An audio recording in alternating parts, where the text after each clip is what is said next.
Hello my dear students, మీకు ఎన్ని అక్షరాలు నేర్పించాను నేను? ఆ, ఆ, ఈ, ఈ, ఉ, ఊ, అరు, అరు. మొత్తం 8 అక్షరాలు మీకు నేర్పించేశాను కదా. నేను 3 రోజుల్లోనే 8 అక్షరాలు నేర్పించేశాను కదా. మరి ఇప్పుడు మీరు ఏం చేయాలి?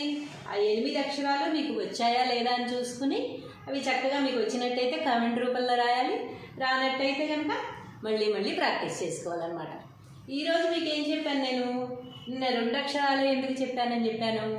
ఈరోజు 3 అక్షరాలు ఉంటాయి కనుక నిన్న 2 చెప్పాను అని చెప్పా కదా. ఈరోజు మనం మరి 3 అక్షరాలు నేర్చేసుకుందామా? ఈరోజు 3 అక్షరాలు నేర్చుకొని రేపు ఇంకో 3 అక్షరాలు నేర్చుకోవచ్చు. రేపు కూడా మీకు 3 అక్షరాలు ఉంటాయి అన్నమాట. అంటే ఇదంతా ఒక సెట్ అనమాట. సెట్ కింద లెక్క. 2 అక్షరాలు 3 రోజులు ఆ సెట్ అయితే ఇప్పుడు 3 అక్షరాలు అనేది ఒక సెట్ అనమాట. కాబట్టి మనం చక్కగా ఈరోజు 3 అక్షరాలు నేర్చేసుకుందాం. ఆ 3 అక్షరాలు ఏమిటి అనేది మీకు ఆతృతగా ఉందా? 8 అక్షరాలు వచ్చేసాయి. ఇవి కూడా తొందరగా నేర్చేసుకుందాం అని ఉంది కదా మీకు.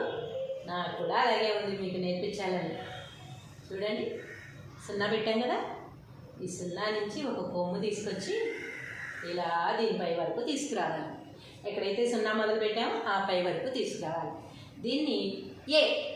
ఇంగ్లీష్ అక్షరాల్లో మొట్టమొదటి అక్షరం ఏమిటి? ఏ. ఇది కూడా ఏ. రెండవది సేమ్ ఇలాగే, కాకపోతే ఇక్కడ వరకు తీసుకొచ్చి చిన్నగా ఈ పైన ఇంకో గొడుగు పెట్టాలన్నమాట దీనికి. అప్పుడు దీన్ని ఏ. మనం అన్నిటికీ దీర్ఘాలు ఎలా పెడుతున్నాం? ఇది కూడా దీర్ఘం కింద లెక్కే. దీనికి ఈ స్టైల్లో దీర్ఘం ఉందన్నమాట. ఒక్కొక్కడికి ఒక్కొక్క స్టైల్ ఉంటుంది కదా. గొడుగులు వాడే పర్సన్స్ కూడా అందరం ఒకే గొడుగులు వాడడం కదా, డిఫరెంట్ గొడుగులు వాడతాం. అలాగే ఒక్కొక్క అక్షరానికి ఒక్కొక్క దీర్ఘం స్టైల్ ఉంటుందన్నమాట. మనం రెండో ఆ ఎలా రాసాం? దీర్ఘం ఇలా పెట్టలేదు కదా, మనం ఇలా తిప్పి పెట్టాం కదా. ఆకి ఆ విధమైన దీర్ఘం ఉంటే ఏకి ఈ విధమైన దీర్ఘం ఉందన్నమాట. పైన గొడుగులాగా వేస్తే అదే దీర్ఘం. ఇప్పుడు మనం 0 పెట్టి దీన్ని కొమ్ము పై వరకు తీసుకొస్తేనేమో ఏ. సేమ్ అలాగే పెట్టి పైన ఒక గొడుగు వేస్తేనేమో ఏ. 3వ అక్షరం ఏమిటంటే చాలా జాగ్రత్తగా దీన్ని గమనించి రాసుకోవాల్సిన అవసరం ఉంటుంది. ఐ. ఎన్ని మెలికలు వచ్చాయి చూడండి. పైనుంచి ఇలా పువ్వులాగా తీసుకొచ్చి ఎంలాగా. ఎం అనేసి మరీ మీరు కిందకి అలా తీసుకురాకూడదు అనమాట. ఇక్కడి వరకే ఉంటుంది. ఇలా ఎంలాగా తీసుకొచ్చి మళ్ళీ కిందకి తింపి ఇలా మెలికి తిప్పాలి. ఇది ఐ. A, A, I. ఈ 3 ఒక సెట్ అనమాట. అందుకని మీకు ఈ 3 అక్షరాలు కూడా ఒకే జాతికి సంబంధించినవి కనుక ఈ 3 అక్షరాలు ఒకరోజు నేర్పిస్తానని చెప్పాను. ఈరోజు ఈ 3 అక్షరాలే అనమాట. ఏ, ఏ, ఐ. 0 పెట్టి ఈ 0కి ఒక కొమ్ము, ఈ 0 పై వరకు వస్తే ఇది ఏ. చాలా షార్ట్గా పలకాలన్నమాట. ఏ.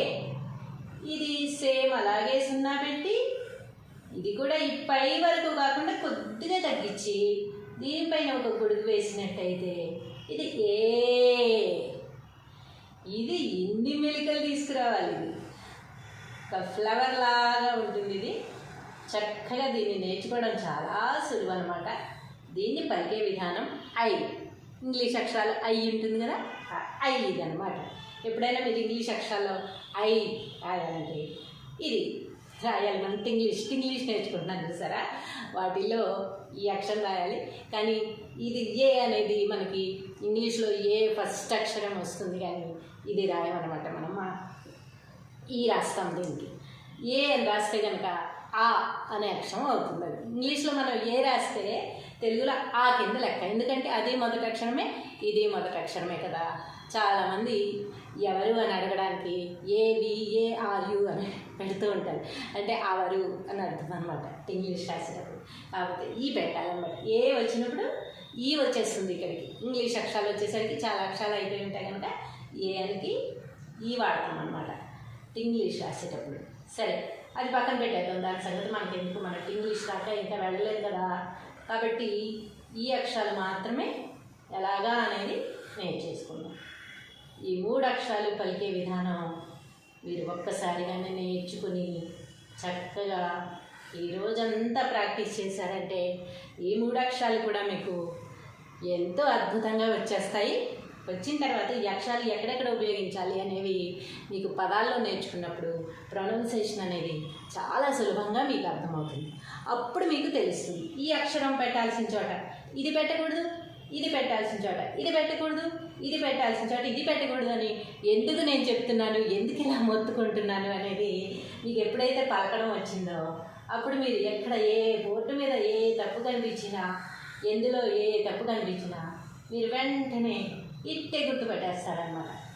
ఇలా రాశారేంటి, ఇది ఇక్కడ కదా ఉండాలి, అది అక్కడ కదా పెట్టాలి, ఆ అక్షరానికి బదులు ఈ అక్షరం పెట్టారేంటి, ఈ అక్షరం పెట్టాల్సిన చోట ఆ అక్షరం పెట్టారేంటి అని మీరు వెంటనే గమనించేసేంత జ్ఞానం అనేది వచ్చేస్తుంది. ఈ అక్షరాల్లోనే చిన్న చిన్న అక్షరాలే మనం నేర్చుకోగానే మనకి పెద్ద నాలెడ్జ్ అనేది వచ్చేస్తుంది. కాబట్టి ఈ 3 అక్షరాలు ఈరోజు నేర్చేసుకోండి. ఏ ఏ ఐ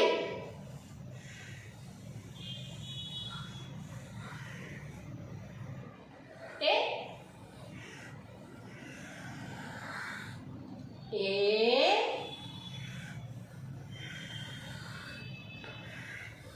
ఐ. వీటికి మీకు చెప్పాలంటే మనం దగ్గరగా ఉన్నప్పుడు ఈ అక్షరాన్ని ఒక వాయిస్ మార్చి ఏ అని అడుగుతాం కదా. ఏదన్నా పని ఎవరికన్నా చెప్పి నేను చేయను అన్నారనుకో అప్పుడు ఏ అని అడుగుతాం కదా. అప్పుడు ఈ ఏ మళ్ళీ వాళ్ళు నేను చెయ్యను అని మళ్ళీ అన్నారనుకో ఏ అంటాం కదా, దీర్ఘనిచ్చి అంటాం కదా. అదే ఏ వై, ఎందుకు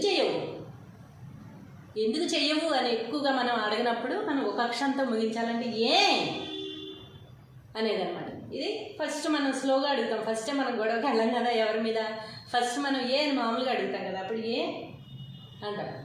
వాళ్ళు ఇంకా సరే అయినా నేను చేయను అంతే అన్నారు అనుకో ఏ అన్నప్పుడు ఇది వస్తుంది అనమాట. అది ఏ ఐ అయిపోయిందిరా బాబు, ఇది ఎంత చెప్పినా చేయట్లేదురా నాయన, అయిపోయింది అన్నప్పుడు ఈ ఐ వస్తుంది అనమాట. బాగుందా మీకు ఇలా చెప్తే? ఉదాహరణలు మనం ఎన్నైనా చెప్పుకోవచ్చు అనమాట. అలా ఏ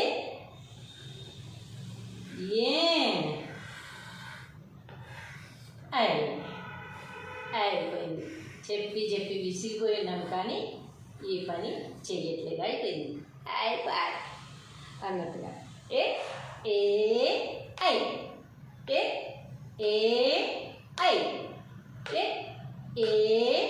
ఐ. మనం అక్షరాలు నేర్చుకునేటప్పుడు మాత్రం ఇలా నేర్చుకుంటాం. మాట్లాడేటప్పుడు కనుక మనకు విసుగు చిరాకు అలాంటివి వచ్చేసాయి అనుకోండి, ఇదే అక్షరం మనం పలికేది. ఏ అంటే ఫస్ట్ ఆశ్చర్యంగా అడిగినప్పుడేమో ఏ అంటాం, ఇదే అక్షరం. నేర్చుకునేటప్పుడు పలికినట్టు పలకట్లా, తర్వాత మారిపోతుంది కదా. ఏ అని అయిపోయింది అలా అయ్యనే అక్షరం. ఈ 3 అక్షరాలు కూడా మీరు ఇవన్నీ గుర్తు తెచ్చుకుంటూ చక్కగా ఈ 0 ఎలా పెట్టాలి, దీని పై వరకు ఎలా రావాలి, తర్వాత దీన్ని ఎంతవరకు తీసుకురావాలి, పైన గొడుగు ఎలా వేయాలి, దీన్ని ఐ అనేది ఎన్ని మెలికలతో రాస్తున్నాం, ఇవన్నీ గుర్తుపెట్టుకుని ఈ 3 అక్షరాలు ఈ రోజుకు నేర్చేసుకుని మీ నాలెడ్జ్ని పెంచేసుకోండి. ఐ మీకు వచ్చేసినట్టే. అంటే ఆల్మోస్ట్ మీరు చాలా వరకు 80% లెటర్స్ మీకు వచ్చేసినట్టే.